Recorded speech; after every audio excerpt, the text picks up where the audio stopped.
हनुमान जी के धर्म पिता वायु थे।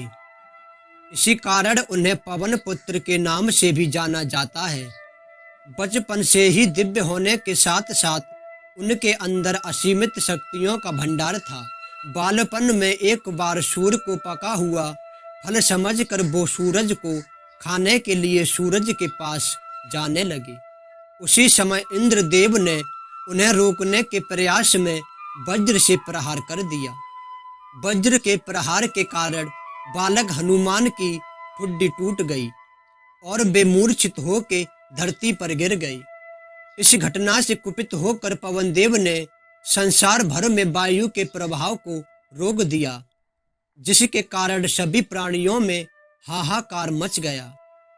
वायु देव को शांत करने के लिए अंत में इंद्रदेव ने अपने द्वारा किए गए वज्र के प्रभाव को वापस ले लिया।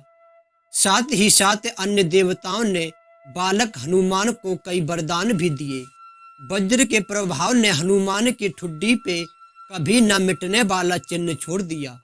तदुपरांत जब हनुमान को सूर्य के महाज्ञानी होने का पता चला तो उन्होंने अपने शरीर को बड़ा करके सूर्य के कक्ष में रख दिया और सूर्य से विनती की कि वो उन्हें अपना शिष्य स्वीकार करे।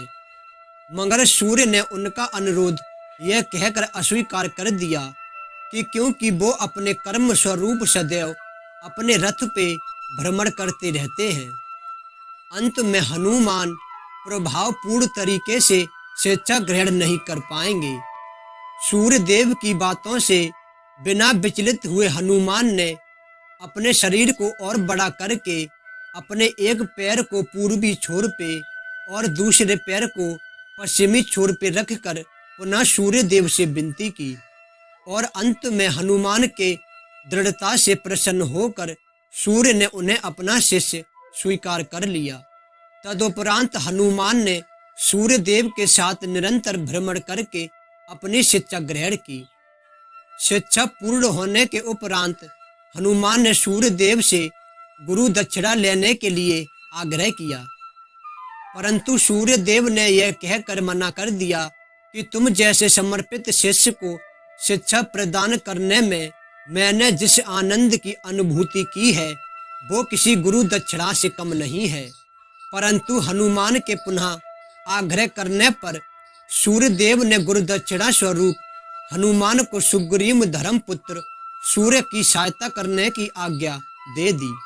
हनुमान के इच्छा अनुसार सूर्य देव का हनुमान को शिक्षा देना सूर्य देव के अनंत आनंद, नित्य अविनाशी और कर्म साक्षी होने का वर्णन करता है। हनुमान जी बालपन में बहुत नटखट थे। वो अपने इस स्वभाव से साधु संतों को भी सताते थे, यहाँ तक कि वो उनकी पूजा सामग्री और आदि कई वस्तुओं को भी छीन झपट लेते थे। उनके इस नटखट स्वभाव से रुष्ट होकर साधुओं ने उन्हें अपनी शक्ति को भूल जाने का श्राप दे दिया।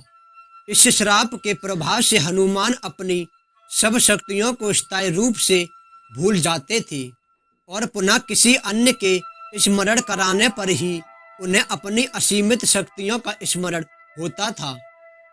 ऐसा माना जाता है कि अगर हनुमान को श्राप नहीं दिया होता तो रामायण में राम रावण युद्ध का स्वरूप पृथक भिन्न न्यारा अलग ही होता। कदाचित वो स्वयं ही रावण सहित संपूर्ण लंका को समाप्त कर देते। अगर कहानी अच्छी लगी हो तो लाइक और कमेंट कर फेसबुक पेज को फॉलो करें और KSPPTR चैनल को सब्सक्राइब कर ऊपर वाली घंटी को भी दबा दें ताकि आने वाली वीडियो की नोटिफिकेशन आपको मिलती रहे।